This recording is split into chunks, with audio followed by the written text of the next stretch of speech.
આજે આપણે જોઈશું પરિસ્થિતિકીય અનુક્રમણ. બરાબર. સૌ પ્રથમ તો પહેલા અનુક્રમણ શબ્દ એટલે શું? બરાબર. અનુક્રમણ થવું. ફોર એક્ઝામ્પલ તરીકે જોજો, હું તમને પહેલા પરિસ્થિતિકીય અનુક્રમણ શું છે ને એ જ સમજાવી દઉં છું. બરાબર. પછી આપણે આ બધા ટોપિક જોઈએ તો થોડું વધારે ખ્યાલ આવશે.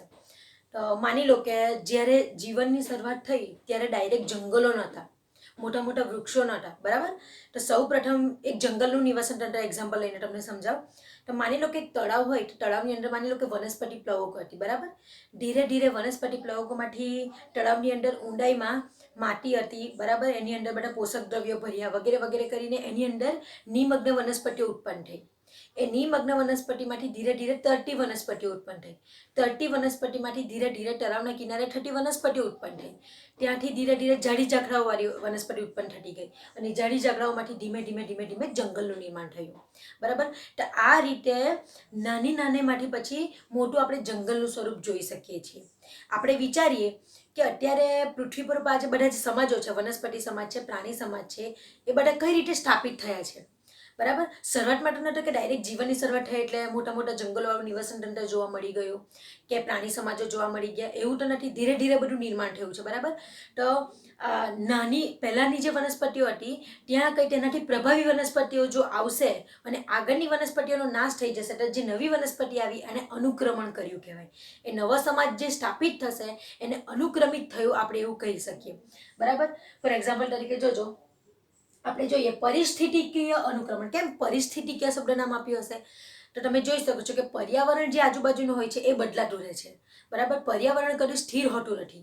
બદલાતા પર્યાવરણ સાથે જે અનુકૂલન સાધી શકે એ જ સમાજ જીવી શકે, પણ જે બદલાતા પર્યાવરણ સાથે અનુકૂલન સાધી શકતું નથી એ સમાજ ત્યાં ને ત્યાં નાશ પામે છે. એ લોકો આગળ અસ્તિત્વ ટકાવી શકતા નથી. બરાબર. તો જે અસ્તિત્વ નથી ટકાવી શકતા અને જે બદલાતા પર્યાવરણની સાથે એડજસ્ટ થઈને નવો સમાજ ત્યાં સ્થાપિત થાય છે તેમણે ત્યાં અનુક્રમણ કર્યું કહેવાય. બરાબર.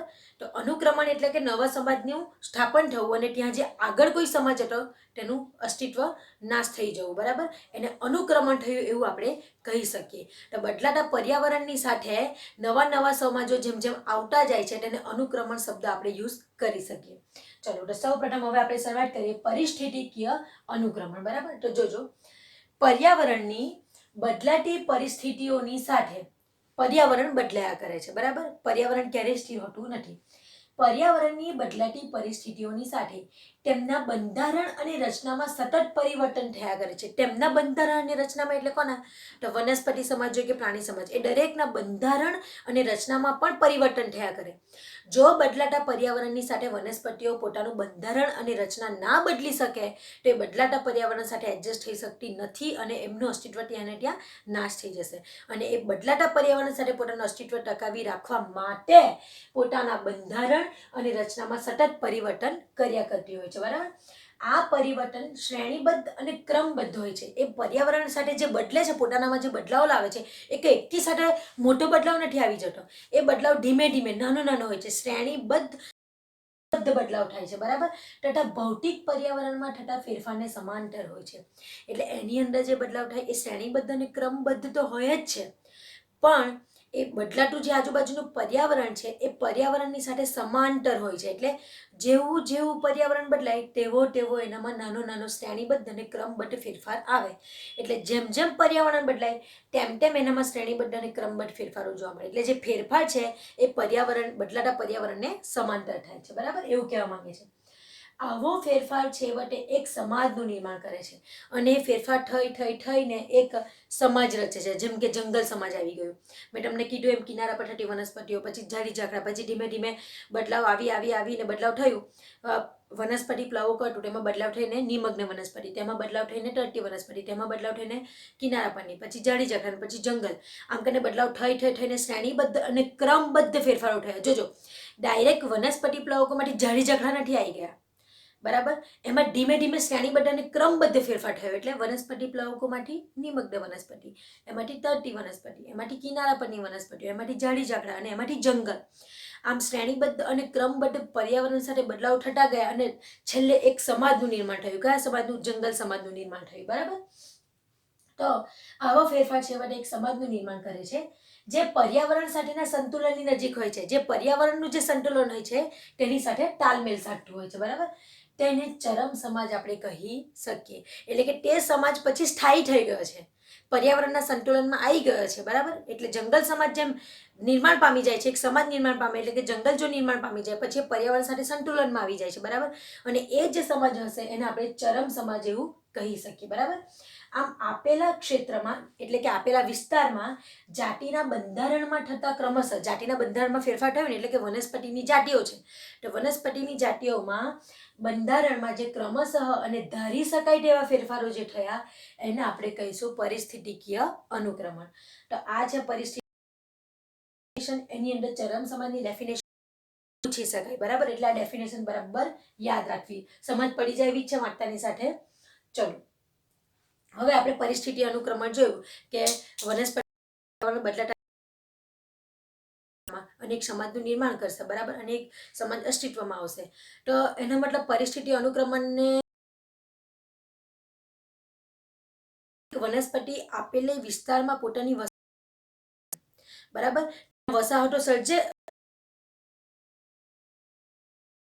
અને એ સંખ્યામાં વધારો થઈ જાય, પણ એના બદલામાં શું થયું, ત્યાં જે જૂની આગળની વનસ્પતિ જંગલ સમાજ એટલે કે જે જંગલ સમાજ જ્યાં નિર્માણ પામ્યું એના બદલામાં ત્યાં કંઈક તો બીજો વનસ્પતિ સમાજ હશે ને, એ વનસ્પતિ સમાજે પોતાનું અસ્તિત્વ ગુમાવી દીધું અને એટલા બદલામાં એક નવો સમાજ ત્યાં આવ્યો. તેમણે પોતાની વસાહતો રચી અને તેઓ સંખ્યામાં વધ્યા અને પોતાનું પ્રભુત્વ એ વિસ્તારમાં એને વધાર્યું એવું કહેવાય. બરાબર, ચલો હવે બીજી એક વ્યાખ્યા આવે છે ક્રમક અને ક્રમકી અવસ્થાઓ. બરાબર, તો એના વિશે આપણે જોઈશું. તો જોજો, સમાજનો સમગ્ર ક્રમ જે આપેલ વિસ્તારમાં સફળતાપૂર્વક અનુક્રમિત રીતે પરિવર્તિત થાય છે. એટલે કે એક જે સમાજ છે તે આપેલા વિસ્તારમાં સફળતાપૂર્વક અનુક્રમિત થાય છે. બરાબર, અનુક્રમિત થાય એટલે સ્થાપિત થાય છે. સફળતાપૂર્વક એટલે કે બદલાતા પર્યાવરણની સાથે એડજસ્ટ થઈને જે અનુક્રમિત થાય છે એટલે કે સ્થાપિત થાય છે, અને અનુક્રમિત રીતે એનામાં જે પરિવર્તન થાય છે તે પરિવર્તનને આપણે કહીશું ક્રમક. બરાબર, અને વ્યક્તિગત પરિવર્તનશીલ સમુદાયોને ક્રમકીય અવસ્થાઓ. અને એ વ્યક્તિગત પરિવર્તન એ સમુદાયોમાં જે વ્યક્તિગત સમુદાય છે એ લોકોનામાં જે એ પરિવર્તન આવે છે એ પરિવર્તનને આપણે એક અવસ્થાઓ કહીશું કે આ અવસ્થા, એના પછીની આ બીજી અવસ્થા એટલે કે જાડી ઝાખરાવાળી અવસ્થા, પછી એનામાં આવી જંગલની અવસ્થા. બરાબર, તો એ સમુદાયોમાં જે એ આખા મોટા સમુદાયમાં જે પરિવર્તન આવે છે એને એ અવસ્થાને આપણે ક્રમકીય અવસ્થાઓ અથવા તો ક્રમકી સમાજ એવું આપણે કહી શકીએ. ક્રમકી અવસ્થા અને ક્રમકી સમાજ વિશે પણ ધ્યાનમાં રાખવું. બરાબર, હવે આપણે વારંવાર એવું કહ્યું કે એનામાં પરિવર્તન આવે પર્યાવરણ સાથે સફળતાપૂર્વકના અનુક્રમિત રીતેના પરિવર્તન, એટલે પર્યાવરણ સાથે એડજસ્ટ થઈને સ્થાપિત થવાના પરિવર્તન. પણ એ પરિવર્તનો કયા કયા પ્રકારના હોઈ શકે? બરાબર, તો ક્રમકી અવસ્થાઓ અને ક્રમકી સમાજમાં જે પરિવર્તનો આવે છે એ પરિવર્તનો આ રીતે હોઈ શકે. પહેલું, સજીવોની જાતિઓની ભિન્નતામાં, એટલે સજીવોની જાતિ બદલાઈ જાય. ધારો કે પહેલા આ જાતિ હતી એના બદલામાં હવે બીજી કોઈ જાતિએ ત્યાં સ્થાન લીધું છે એટલે જાતિઓમાં ભિન્નતા આવે. બરાબર, જાતિ અને સજીવોની સંખ્યામાં વધારો. બરાબર છે, જે પર્યાવરણ સાથે વધુ અનુકૂળ થઈ શકશે તેઓ પોતાની વસાહતો તો ત્યાં સર્જે જ, પણ પછી એઓ સંખ્યામાં વધારો કરે છે, પોતાની જાતિઓની સંખ્યામાં વધારો કરે છે. એટલે જાતિ અને સજીવોની સંખ્યામાં વધારો, પ્રભુત્વ જમાવે કહેવાય, એટલે સંખ્યામાં વધારો થતો જાય છે. તેની સાથે કુલ જૈવભારમાં પણ વધારો થાય છે. બરાબર, જો સજીવોની સંખ્યા જ વધવાની તો સંખ્યાની સાથે સ્વાભાવિક છે એનો જૈવભાર પણ વધવાનો જ છે. બરાબર, તો આ જે આપણે પરિવર્તનની ચર્ચા કરીએ છીએ એ પરિવર્તનો આ ત્રણ રીતના હોઈ શકે. સજીવોની જાતિઓની ભિન્નતામાં પરિવર્તન આવે, જાતિ અને સજીવોની સંખ્યામાં વધારો થાય, અથવા તો તેની સાથેના કુલ જૈવભારમાં પણ વધારો જોવા મળે છે. આ ત્રણ પ્રકારના પરિવર્તન આપણે જોઈ શકીએ છીએ. હવે તમે જોજો, આ પ્રવર્તમાન જે સમાજ અત્યારે આપણે પૃથ્વી પર જોઈ શકીએ છીએ, જંગલ સમાજ છે, બધા બહુ ઘણા બધા સમાજો આપણે જોઈ શકીએ છીએ. બરાબર, તે પ્રવર્તમાન સમાજો શું એમને એમ નિર્માણ પામી ગયા? ડાયરેક્ટ એ જીવનની શરૂઆત થઈ ત્યારથી નિર્માણ પામેલા જ હતા? નહીં ને, એમાં પણ અનુક્રમણની ઘટના થઈને પછી અત્યારે જંગલ સમાજનું નિર્માણ થયું હશે. બરાબર, તો એમ કે છે કે અત્યારના જે પ્રવર્તમાન સમાજો જે છે એ ધરતી પર જ્યારે જીવનની શરૂઆત થઈ હશે ને ત્યારથી જ નાના અનુક્રમણ ધીમે અનુક્રમણ થવાનું ચાલુ થઈ ગયું હશે.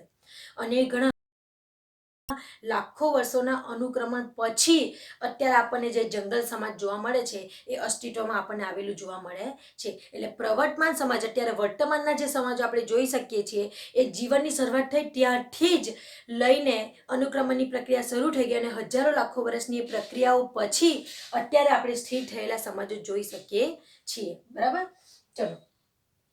તો આ જે પરિસ્થિતિકીય અનુક્રમણ છે એ બે પ્રકારના હોય છે, પ્રાથમિક અનુક્રમણ અને દ્વિતીય અનુક્રમણ. ઘણી વખત આ બે વચ્ચેનો તફાવત પણ 2 માર્કમાં પૂછાય છે. બરાબર, એટલે મેં તફાવતની રીતે જ મુદ્દાઓ લખ્યા છે.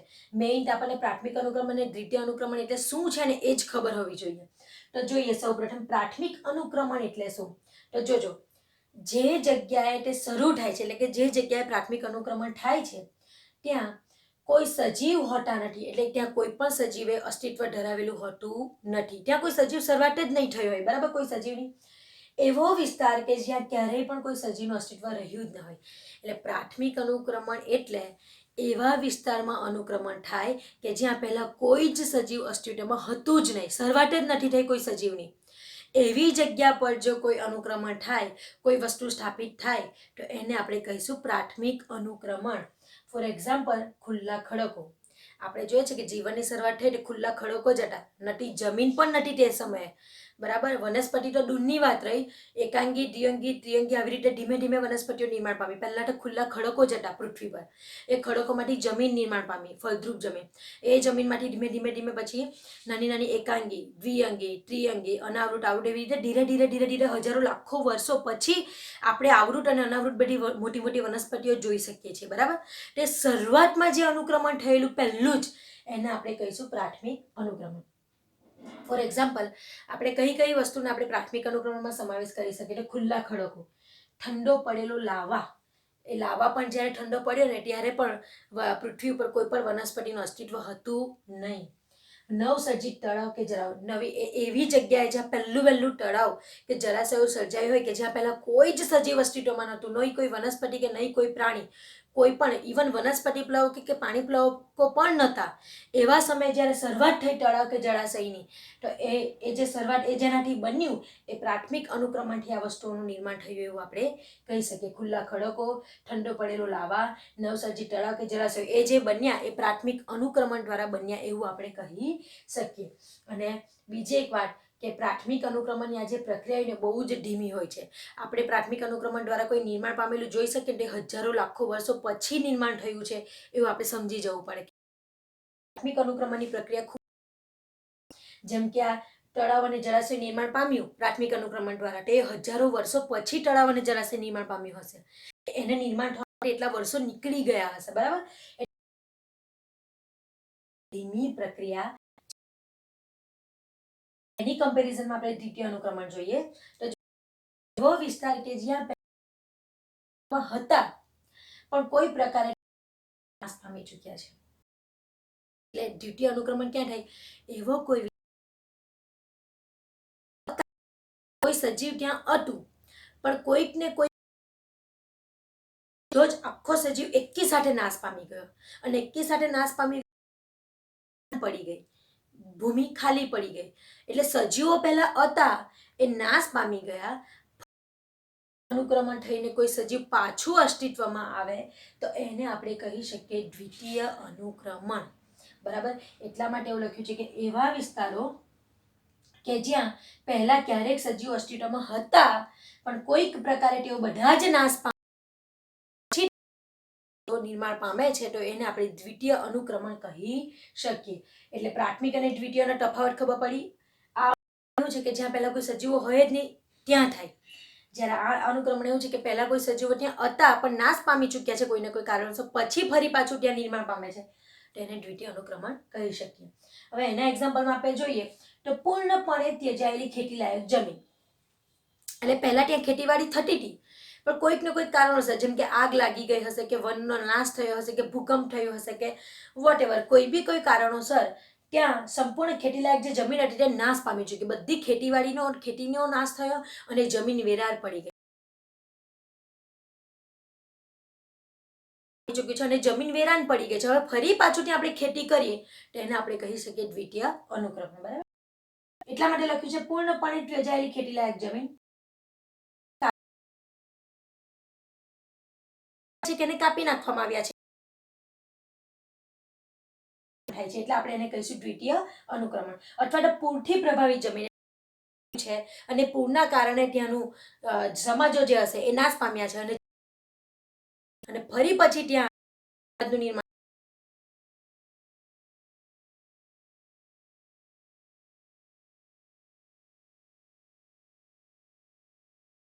હજારો ને લાખો વર્ષો નીકળી જાય છે, જેમ દ્વિતીય અનુક્રમણ બહુ જ ઝડપી, પ્રાથમિક અનુક્રમણની કમ્પેરિઝનમાં ઝડપી પ્રક્રિયા કહેવામાં આવે.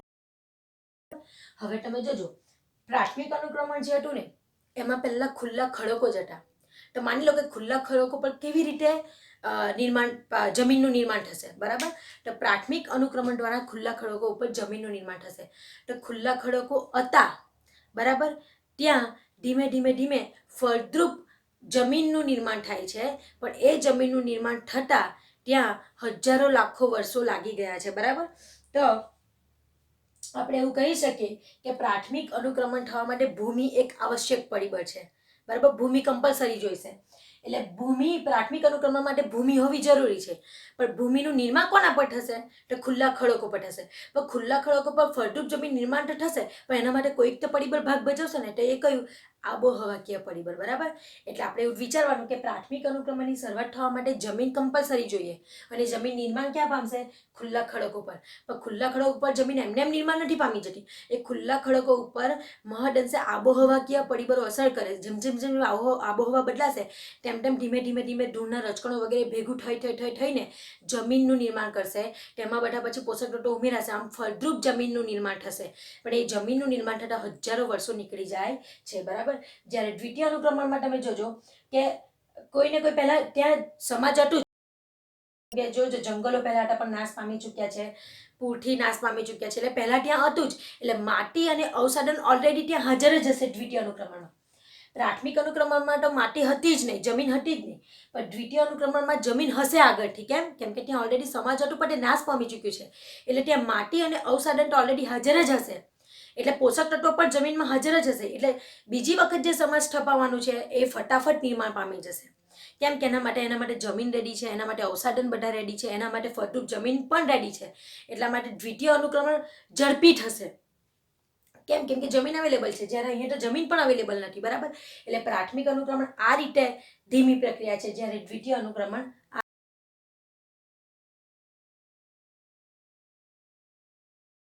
અનુક્રમણનું વર્ણન વાનસ્પતિક સમૂહમાં પરિવર્તન લાવે છે, બરાબર છે. અનુક્રમણ થવાને કારણે જે વનસ્પતિઓનો સમૂહ છે એમાં પરિવર્તન આવે છે, મોટા પ્રભાવિત કરે છે. વનસ્પતિ સમૂહમાં જે પરિવર્તન થાય છે એને પ્રભાવિત કરે છે. કેમ? કેટલું મોટું પરિવર્તન થયું? આપણે જોયું કે વનસ્પતિ પ્લવ કરતા ત્યાંથી સમય જતાં આખું જંગલનું નિર્માણ થઈ ગયું, બરાબર. એટલે વનસ્પતિ સમૂહનું પરિવર્તન કરે છે, અને એ પરિવર્તનને કારણે શું થાય? વિવિધ પ્રકારના પ્રાણીઓ જે હોય, પ્રાણીઓ તો કોના પર આધાર રાખે? વનસ્પતિ પર જ આધાર રાખે ને, ડાયરેક્ટ કે ઇનડાયરેક્ટ, બરાબર. એટલે વનસ્પતિના સમૂહમાં જો પરિવર્તન આવશે તો વિવિધ પ્રકારના પ્રાણીઓમાં બી પરિવર્તન એ પ્રકારનું આવશે. કઈ રીતે? તો વિવિધ પ્રકારના પ્રાણીઓમાં ખોરાક અને આશ્રય સ્થાનને પ્રભાવિત થશે. કેમ? કેમ કે જો વનસ્પતિ સમૂહનું પરિવર્તન આવે એટલે પ્રાણીઓ ખોરાક અને આશ્રય માટે કોના પર આધાર રાખે? વનસ્પતિ પર આધાર રાખે. એટલે વનસ્પતિના સમૂહમાં પરિવર્તન આવતા વિવિધ પ્રકારના પ્રાણીઓનો ખોરાક અને આશ્રય સ્થાનનું પણ પરિવર્તન જોવા મળે છે, બરાબર. અને એના કારણે પરિવર્તન જે હોય ને એ ખૂબ સારું હોય છે, બરાબર. નિમ્ન કક્ષાના સજીવોમાંથી ઉચ્ચ કક્ષાના સજીવો ધીમે ધીમે ધીમે ધીમે નિર્માણ પામતા જાય છે, બરાબર. એટલે એના કારણે પ્રાણીઓની સંખ્યા, પ્રકારો અને વિઘટકો બદલાય છે. પ્રાણીઓની સંખ્યા વધતી જાય છે, પ્રકારો કંઈક નવા નવા પ્રકારના જોવા મળે છે, અને વિઘટકો પણ ઘણી બધા પ્રકારના જોવા મળે છે. આમ વિઘટકો પણ બદલાતા જતા જોવા મળે છે, બરાબર. એટલે આપણે આ મુદ્દા પરથી એવું કહી શકીએ કે આ અનુક્રમણ જે છે એ ઉત્ક્રાંતિને સમાંતર પ્રક્રિયા છે. કેમ? ઉત્ક્રાંતિમાં પણ એવું જ થાય ને કે આપણા પૂર્વજો જે હતા અને અત્યારે આપણા આધુનિક માનવો જે છે એમાં કેટલો ફરક છે, બરાબર. તો એ જે ઉત્ક્રાંતિ થઈ એક પ્રકારનો ઉદ્વિકાસ છે, વિકાસ થયો છે આપણો, બરાબર. આપણા પૂર્વજો જે હતા એના કરતાં આધુનિક માનવોનો વિકાસ થયો. ઉત્ક્રાંતિ એક ખૂબ સારી બાબત છે, બરાબર. એવું કે અનુક્રમણ પણ એ ઉત્ક્રાંતિને સમાંતર બાબત જ કહી શકાય. કેમ કે અનુક્રમણને કારણે જ જાતિઓ, વનસ્પતિઓની ઉચ્ચ કક્ષાની જાતિઓ, પ્રાણીઓને ઉચ્ચ કક્ષાની જાતિઓ નિર્માણ પામેલી જોવા મળે છે. એટલે એક પ્રકારની ઉત્ક્રાંતિ પણ આપણે એને. પછી બીજો એક પોઈન્ટ એવું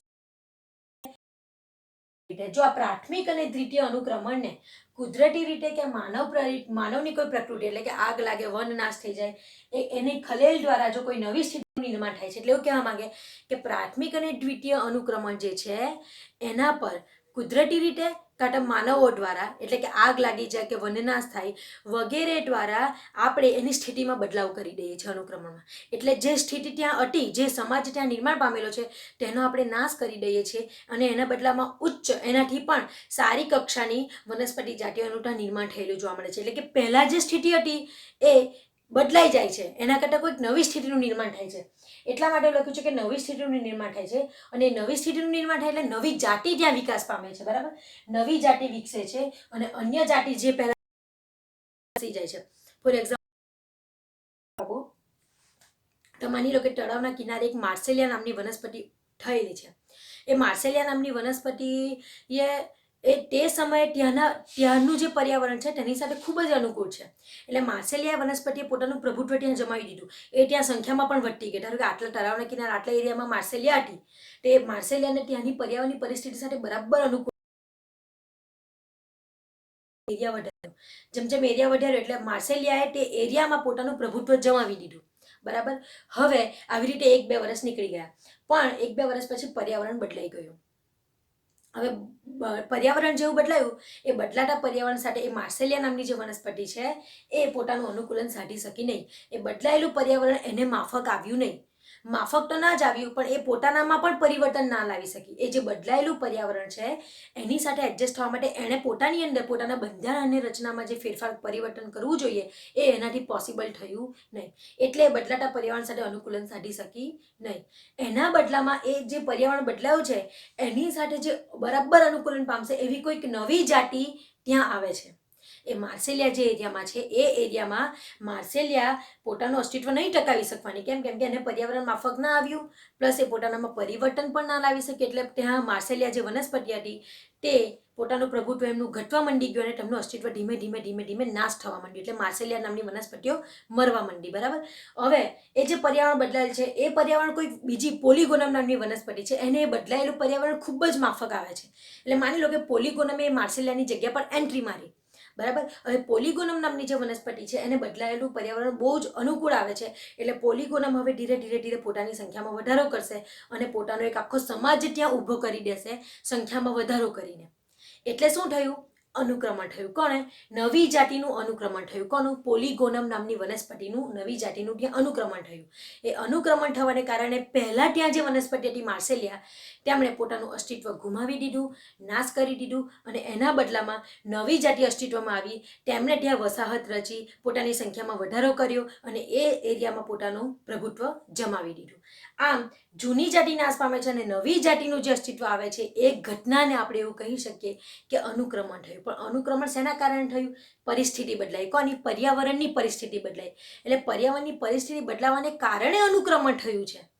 જો પર્યાવરણ ના બદલાત તો માર્સેલિયા ત્યાંની ત્યાં જ રહેવાની હતી. પોલીગોનમની નવી જાતિ એન્ટ્રી મારી શકત નહીં. બરાબર, પણ પરિસ્થિતિ બદલાઈ ગઈ એટલા માટે નવી જાતિનું ત્યાં અસ્તિત્વ આવ્યું. એટલે પરિસ્થિતિના કારણે અનુક્રમણ થયું, એટલા માટે આપણે અહીં થિયરીનું નામ આપ્યું છે પરિસ્થિતિકીય અનુક્રમણ. બદલાતી પરિસ્થિતિ બદલાય છે એટલા માટે અનુક્રમણની ઘટના થાય છે અને એટલા માટે નવી જાતિ અસ્તિત્વમાં આવે છે. એને એક રીતે આપણે ઉત્ક્રાંતિ થઈ એવું પણ કહી શકીએ. તો આ છે પરિસ્થિતિકીય અનુક્રમણ, જેને આપણે કહીશું ઇકોલોજીકલ સક્શન. બરાબર, હવે નેક્સ્ટ આપણે આગળ જતા પર્ટિક્યુલર વનસ્પતિઓમાં જે અનુક્રમણ થાય છે એના વિશે આપણે જોઈશું.